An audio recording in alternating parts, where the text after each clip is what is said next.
What is a nurture sequence? Whenever I'm creating an email sequence, I know that the fruit is in the follow-up, and that's what can lead to 6, 7, or 8 figures of sales. So let's talk about it.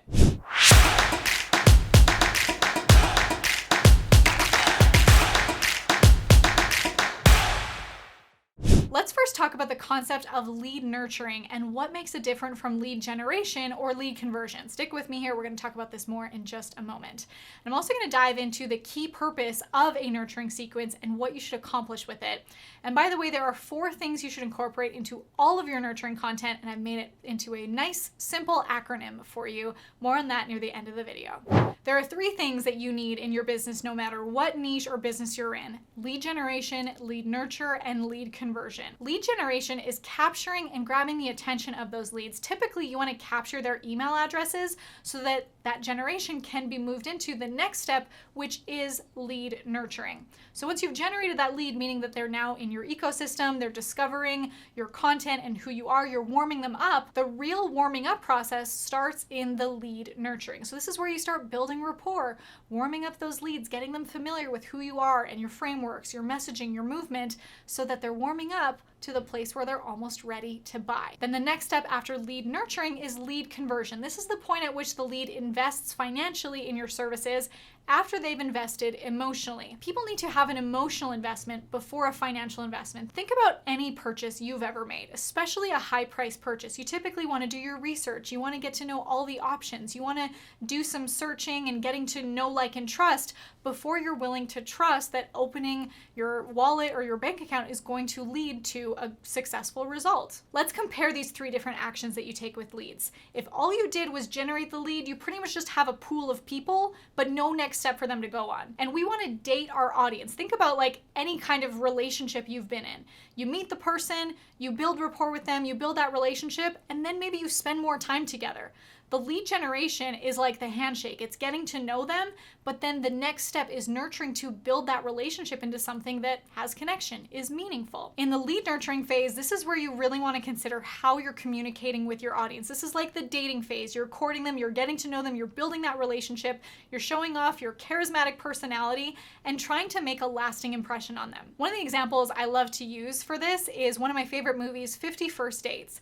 If you've seen this movie, you know the characters played by Adam Sandler and Drew Barrymore. Henry wants to date Lucy, but what he doesn't realize is that Lucy has short-term memory loss. So their first date, they're at this breakfast place, they make a little Waffle House together, and they totally hit it off. The next day, he sees her there again, he approaches her, tries to make a Waffle House with her again, and she is offended because she doesn't remember him because of her condition. This is an example to show you that it's not that your audience has short-term memory loss, but we do have short attention spans, and there's so many other competitors and so much oversaturation of content that you need to keep showing up for your audience, nurturing that relationship, and making an impact on them. So how can you date your audience? How can you make sure that you're showing up for them? You're not just ghosting them. And lead conversion is where this point of the relationship is at a place where you have such a relationship with each other that you know that the next obvious step is for them to then convert or opt in or sign up or pay for something that you can offer them. In sales, we typically want to get to this point of an intimate relationship so that we know that they're going to say yes before we even ask the question or offer the pitch. I want to hear from you. What is your business doing best at right now? Out of these 3 options, lead generation, nurturing, or conversion? Let me know in the comments below. This is actually an exercise that we do as a team that every single month when we're planning our next month's strategy, we actually rate it out of a 5. Our lead generation is at 5 out of 5, lead nurture 3 out of 5. And you also want to give yourself permission to know that as your business is growing, it's going to fluctuate. You're never, or likely not going to be never, at a 5 out of 5, because as your business is growing, you're going to have to evolve to make sure that you're constantly able to fulfill for those leads that you're generating, nurturing, and converting. Let's talk about the key purpose of a nurturing sequence. A nurturing sequence should build familiarity, bring the audience closer, and warm them up towards a sale. And this might bridge the gap between introducing yourself and then introducing the thing that you want to sell and then selling them that thing. You want to make sure that your personality shines through. So for example, if a lead signs up for your email list, they shouldn't be getting your sales emails right away. There should ideally be a sequence in between that gets them accustomed to your personality and your movement so that they know who you are, what you offer, and how you can actually help them solve any problem or get to their desired results in their life or their health health or wealth or relationships. In your nurturing sequence, you also want to give them a reason to keep coming back for more.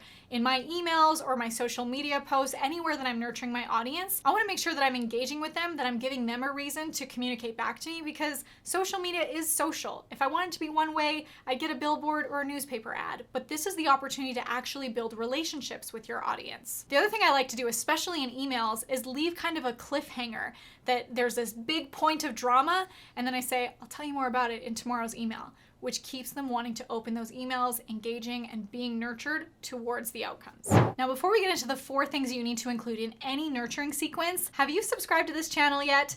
If you want to bring your business closer to infinite cash flow with evergreen content and incredible offers, go ahead, hit that red subscribe button to be notified every time I upload. In all of my experience in building a multi-million-dollar business, I've studied that there has to be a story selling framework in all of your content, especially in your nurturing content. So I created a very simple acronym, a proprietary framework to help you implement this.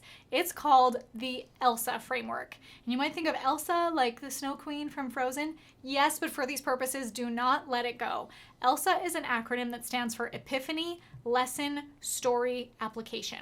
So before you create any piece of content, whether it's for social media, a stage presentation, a webinar, or an email, we want to first decide what's the epiphany? What's that big breakthrough, that big aha moment that we want our audience to have by the end of this piece of content? If we know that, we can reverse engineer the outcome to make sure that every step of this story is leading towards that epiphany, helping them overcome their objections, giving them that belief in themselves, which can then lead them into potentially purchasing what you have to offer. The L in ELSA stands for lesson. This is typically your framework, your proprietary messaging that's going to teach them something and offer value. But we don't want to be the boring snooze fest Charlie Brown teacher at the front of the classroom like wah, wah, wah. The best educators, the best marketers, the best entrepreneurs spend more time in the story, which is the S in ELSA. The story is what humanizes you and helps you relate to your audience and builds that know, like, trust factor. In telling them the lesson or the framework that you're teaching, how can you give a personal story that they can relate to? Think about one of your favorite movies and ask yourself, why are you on the edge of your seat no matter what this character or what this protagonist in the movie is going through? You feel so connected to this character because you've watched them as they hit rock bottom, as they fought the villain, and you cheer louder when they win, when they land the dream job or get the girl or win the race, because you experienced the whole thing with them.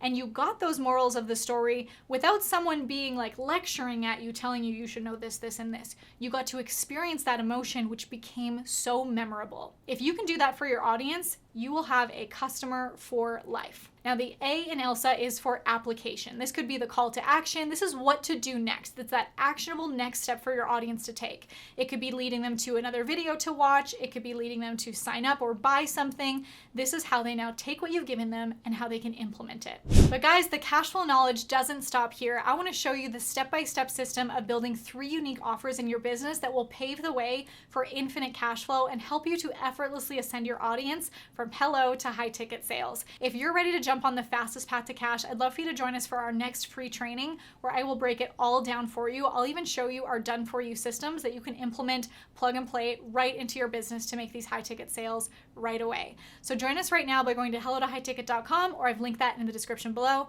I'll see you there.